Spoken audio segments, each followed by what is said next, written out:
नमस्कार साथियों, स्वागत है आप सभी का एकलव्य पीसीएस में। और आज हम लेकर के आए हैं एनसीईआरटी क्लास 7 का चैप्टर 2। इससे पहले हम चैप्टर फर्स्ट जो है पढ़ चुके हैं। अगर आपने उसको नहीं देखा है तो ऊपर आई बटन पर क्लिक करके आप उसे देख सकते हैं। आज हम चर्चा करेंगे चैप्टर 2 की, जो कि है पृथ्वी के अंदर। और एनसीईआरटी के इस चैप्टर में हम जानेंगे कि पृथ्वी की आंतरिक संरचना क्या है, इंटरनल स्ट्रक्चर ऑफ अर्थ क्या है। ठीक है, तो देखते हैं। देखिए यहाँ पे क्या क्या लिखा हुआ है। लिखा हुआ है हमारी पृथ्वी एक गतिशील ग्रह है। इसके अंदर एवं बाहर निरंतर परिवर्तन होता रहता है। क्या आपने कभी सोचा है कि पृथ्वी के आंतरिक भाग में क्या है और पृथ्वी किन पदार्थों से बनी है? तो देखो, इसमें बताया गया है कि पृथ्वी एक प्याज की तरह है। प्याज की तरह मतलब जिसमें बहुत सारी लेयर्स होती हैं। आप सभी ने प्याज देखी होगी। प्याज में क्या होता है, बहुत सारी परतें होती हैं। उसके उसके अंदर जो है एक परत, फिर और परत, फिर और परत, इस तरीके से परतें होती हैं। ऐसी ही कुछ बनी है हमारी पृथ्वी। जैसा कि आप इस डायग्राम में देख सकते हैं, आप देख पाएंगे। देखिए यहाँ पर इसमें बहुत सारी परतें हैं जो दिखाई गई हैं, देख सकते हैं। सबसे पहले ये क्रस्ट है, फिर मेंटल है, फिर कोर है ना। तो ये बहुत सारी परतें हैं। इसी तरह से जो है प्याज होती है और वैसी ही हमारी पृथ्वी है। देखो लिखा हुआ है लिखा हुआ है पृथ्वी की सबसे ऊपरी परत को परपटी कहते हैं। यह सबसे पतली परत होती है। परपटी का मतलब हो गया क्रस्ट, सबसे ऊपर है ना। यह महाद्वीपीय संहति में 35 किलोमीटर तथा समुद्री सतह में केवल 5 किलोमीटर तक है। यानी ये जो परपटी है जब जमीन पर होती है तो उसकी मोटाई ज़्यादा होती है, यानी करीब करीब 35 किलोमीटर। और जब हम समुद्र में जाते हैं तो इसकी मोटाई कम हो जाती है, तब वहाँ पर ये केवल 5 किलोमीटर में ही होती है, ऐसा बताना चाहते हैं।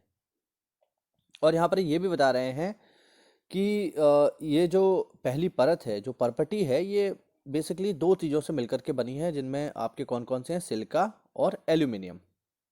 यानी जो हमारी भूपर्पटी है, जो क्रस्ट है, उसमें बेसिकली आपको दो चीज़ें मिलेंगी, सिलिका और एल्यूमिनियम। इसीलिए इसको हम क्या बोलते हैं, इसको हम बोलते हैं सियाल। सियाल से, सी से हो गया सिलिका और एल से हो गया एल्यूमिना, इसीलिए इसको सियाल भी बोला जाता है। ठीक है, ध्यान रखना, पृथ्वी की पहली परत को सियाल भी बोलते हैं। इसमें दो चीज़ें मिलेंगी, सिलिका और एल्यूमिनियम। ठीक है, देख सकते हैं। अब यहाँ पर कुछ बॉक्स बना हुआ है, बॉक्स में कुछ जानकारी दी हुई है, इसे देख लेते हैं। लिखा हुआ है विश्व की सबसे गहरी खान दक्षिण अफ्रीका में स्थित है। इसकी गहराई लगभग 4 किलोमीटर है और तेल की खोज में इंजीनियर 6 किलोमीटर तक खोद चुके हैं। पृथ्वी के केंद्र तक पहुंचने के लिए, जो बिल्कुल असंभव है, आपको समुद्र की सतह पर 6000 किलोमीटर की गहराई तक खोदना होगा। बेसिकली गहराई बता रहे हैं पृथ्वी की कोर तक की, जो कि करीब करीब 6100 किलोमीटर है।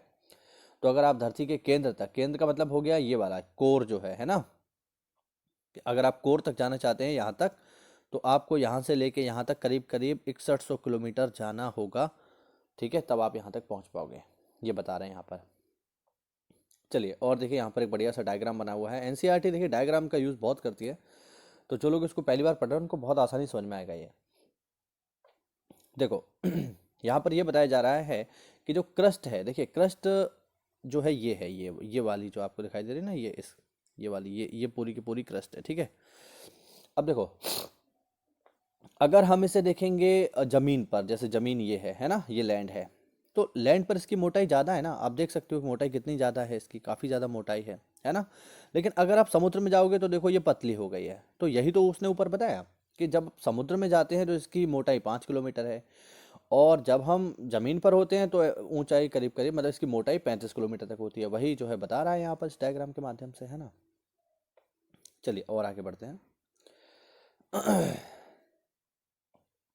चलिए, और आगे यहाँ पर बता रहा है कि परपटी के ठीक नीचे मेंटल मिलेगा। परपटी मतलब क्रस्ट के नीचे आपको क्या मिलेगा, मेंटल, जो 2900 किलोमीटर की गहराई तक फैला होता है।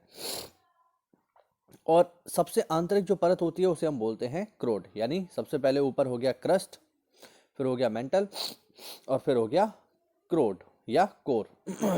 ठीक है, ध्यान रखना। अब देखो लिखा हुआ है कि जो मेंटल है इसकी त्रिज्या लगभग 3500 किलोमीटर है। और मेंटल जो बनता है बेसिकली दो चीज़ों से मिलता है, निकिल और लोहा। ठीक है, निकिल और लोहा, इसीलिए इसको हम बोलते हैं नीफे। एन से हो गया निकिल, एफ से हो गया लोहा।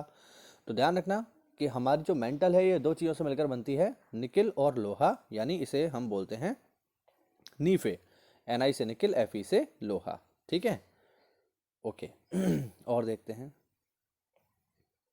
और देखो बॉक्स में लिखा हुआ है पृथ्वी के आयतन का केवल 1% हिस्सा ही पर्पटी है, बाकी 84% हिस्सा मेंटल है और 15% हिस्सा क्रूड है। यानी कभी आपसे पूछेगा कि पृथ्वी की सभी परतों में सबसे बड़ी परत कौन सी है, ठीक है। सबसे बड़ी से यहाँ पर लंबाई के हिसाब से नहीं, बड़ी से हम बात करेंगे कि किस में माल मसाला ज़्यादा है ना, मैटर किस में ज़्यादा है। तो मैटर देखिए सबसे ज़्यादा मेंटल में ही होता है, इस बात को आप लोग ध्यान रखना, ठीक है। तो मेंटल ही आप इसका आंसर करिएगा। और देखते हैं, अच्छा और देखते हैं, चलिए आगे देखते हैं हम लोग शैल और खनिज। देखिए लिखा हुआ है पृथ्वी की परपटी अनेक प्रकार के शैलों से बनी है। शैल मतलब चट्टाने। पृथ्वी की परपटी बनाने वाले खनिज पदार्थों के किसी भी प्राकृतिक पिंड को शैल कहते हैं, यानी जिससे भूपरपटी बनी है उसको हम शैल कहते हैं। शैल विभिन्न रंग, आकार और गठन के हो सकते हैं अलग अलग, और इसी आधार पर ये 3 तरीके के होते हैं, ठीक है। सबसे पहला होता है इग्नियस रॉक यानी आग्नेय चट्टान या आग्नेय शैल। दूसरा होता है सेडिमेंट्री यानी अवसादी चट्टान या अवसादी शैल। और तीसरा होता है आपका मेटामॉर्फिक यानी कायांतरित या रूपांतरित शैल। आपने इनके नाम खूब से सुने होंगे, कोई नई चीज नहीं है। अब देखो द्रवित मैग्मा ठंडा होकर ठोस हो जाता है, इस प्रकार बने शैल को आग्नेय शैल कहते हैं या प्राथमिक शैल कहते हैं, ठीक है। देखिए लावा और मैग्मा क्या होता है इसे आप समझ लो। देखो जब तक पिघले हुए पत्थर धरती के नीचे हैं गर्भ में, तब वो है मैग्मा, ठीक है। और जब वो बाहर आ जाते हैं और ठंडा होकर जम जाते हैं, या जो जब वो धरती से बाहर आ जाते हैं तो बन जाते हैं लावा। तो लावा मैग्मा एक ही चीज़ है, बस इतना आपको ध्यान रखना है, जब तक वो धरती के भीतर है तब तक मैग्मा है, और धरती के बाहर आ गया तो लावा हो गया, ठीक है। और अब धरती के नीचे जब तक है तब तक टेम्परेचर बहुत हाई है धरती के नीचे, इस वजह से वो द्रव अवस्था में होता है। लेकिन जैसे ही वो धरती से बाहर आ जाएगा, तो बाहर आने से क्या होगा, जब बाहर आ जाएगा तो बाहर का टेम्परेचर बहुत कम है धरती के ऊपर का, इस वजह से वो ठंडा होकर जम जाता है। जम जाता है तो ठोस हो जाता है, पत्थर बन जाता है, और उसके ठोस होने से जो पत्थर बनता है, जो शैल बनता है, वो है आपका आग्नेय शैल, ठीक है। बात समझ रहे हैं। अब ये 2 तरीके का होता है, अंतर्भेदी शैल और बाहिर्भेदी शैल। देखो बहुत सिंपल सी बात है, अंतर्भेदी शैल का मतलब क्या है यहाँ पर, इसका मतलब है कि एक आंतरिक आग्नेय शैल है, एक बाह्य आग्नेय शैल है, ठीक है। हाँ, अब देखो आगे क्या बता रहा है इसमें स्टोरी से। क्या आप ज्वालामुखी से निकलने वाले लावा की कल्पना कर सकते हैं? वास्तव में आग की तरह द्रवित मैग्मा ही लावा है, ठीक है। अभी मैंने बताया था लावा क्या है और मैग्मा क्या है। तो जब तक धरती के अंदर है तब तक मैग्मा है, बाहर आ गया तो लावा है, जो पृथ्वी की आंतरिक सतह के भाग से निकलकर सतह पर आ जाता है। जब द्रवित लावा पृथ्वी की सतह पर आता है तो यह तेजी से ठंडा होकर ठोस बन जाता है, जो मैंने अभी आपको बताया। परपटी पर इस प्रकार से बने शैल बाहिर्भेदी आग्नेय शैल कहलाते हैं, यानी जो बाहर आ गया वो हो गया बाहिर्भेदी आग्नेय शैल, और जो जमीन में नीचे ही जम गया वो अंतर्भेदी हो गया, ठीक है। यही है देखो। और इसका एग्जाम्पल क्या है, इसका एग्जाम्पल है बेसाल्ट। दक्कन पठार बेसाल्ट शैलों से ही बना है। द्रवित मैग्मा कभी कभी भू परपटी के अंदर गहराई में ही ठंडा हो जाता है, जो मैंने अभी आपको बताया। इस प्रकार बने ठोस शैल को अंतर्भेदी आग्नेय शैल कहते हैं। यानी इन शॉर्ट बात यह है कि अगर लावा धरती के बाहर आकर जमा तो वो मतलब हम उसे बोलेंगे बाहिर्भेदी यानी बाह्य आग्नेय चट्टान, और अगर धरती के नीचे ही जम गया तो आंतरिक आग्नेय चट्टान है, अंतर्भेदी है, ठीक है। इसको ऐसे याद रखो। एग्जाम्पल क्या है, बाहिर्भेदी का एग्जाम्पल है यानी बाह्य आग्नेय चट्टान का एग्जाम्पल है बेसाल्ट, और आंतरिक का क्या इसका एग्जाम्पल है, तो आंतरिक का जो एग्जाम्पल है वो है ग्रेनाइट, ठीक है। याद रखना इसको। चलिए आगे देखते हैं। लिखा हुआ है ग्रेनाइट ऐसे ही शैल का उदाहरण है। लेई मसालों तथा दानों का चूर्ण बनाने के लिए जिन अपघर्षण पत्थरों का उपयोग होता है वे ग्रेनाइट के ही बने होते हैं, यानी उसके बारे में बता रहा है। शैल चटक कर टूट कर एक दूसरे से टकरा कर छोटे टुकड़ों में टूट जाते हैं। इन छोटे कणों को अवसाद कहते हैं। ये अवसाद हवा, जल आदि द्वारा एक स्थान से दूसरे स्थान पर पहुंचकर जमा कर दिए जाते हैं, और अदृढ़ अवसाद दबकर ठोस होकर शैल की परत बनाते हैं। इस प्रकार के शैलों को अवसादी शैल कहा जाता है। यानी सिंपल सी बात है ये कि जब आग्नेय शैलों में टूट फूट होती है, ठीक है, तो उनके अवसाद जब इकट्ठे होकर ठोस बन जाते हैं तो उससे जो शैल बनते हैं वो कहलाते हैं अवसादी शैल। इतनी सी बात है।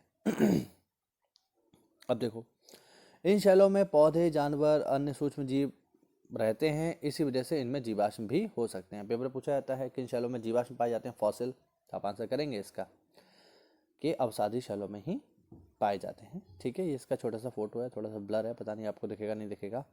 चलिए आगे देखते हैं।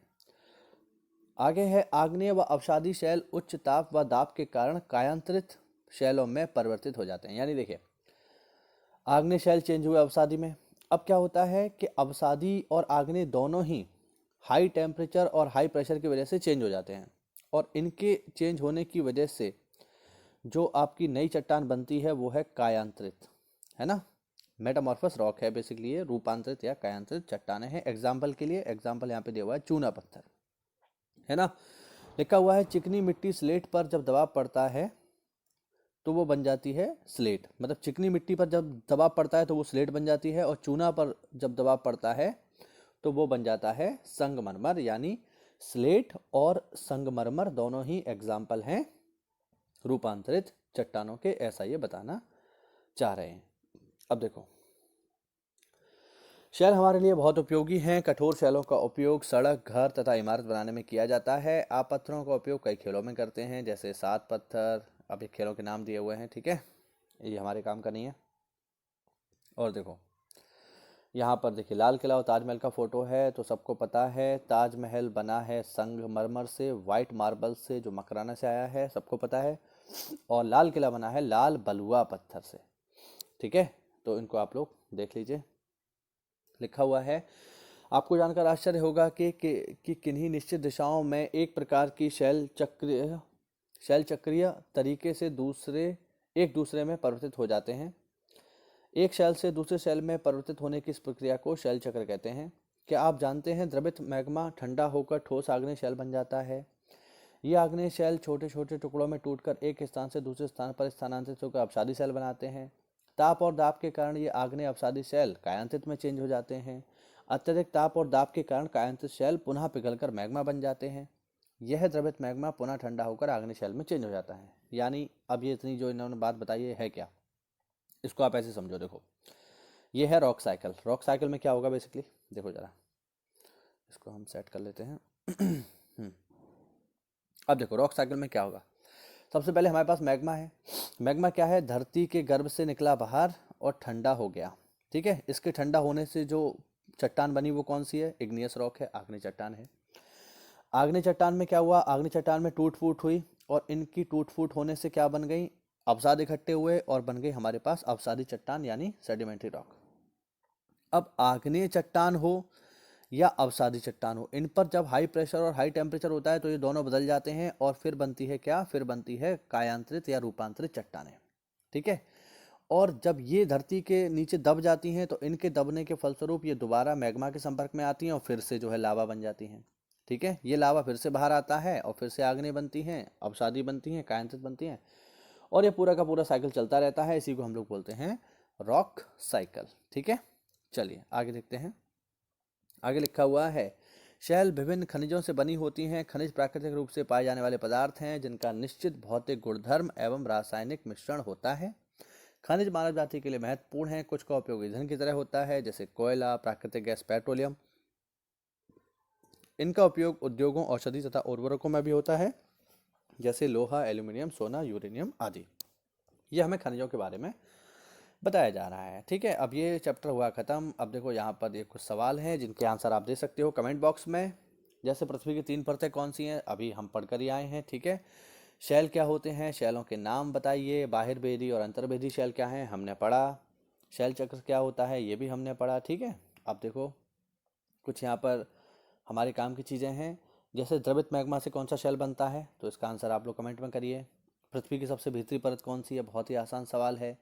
सोना, पेट्रोलियम, कोयला किसके उदाहरण हैं, ठीक है। वह कौन सा शैल होता है जिसमें जीवाश्म पाए जाते हैं, ये सब चीज़ें अभी हमने पढ़ी हैं ऊपर, वही तो है। सबसे पतली परत कौन सी है, ये आप बताना है, ठीक है। तो ये हुआ हमारा चैप्टर।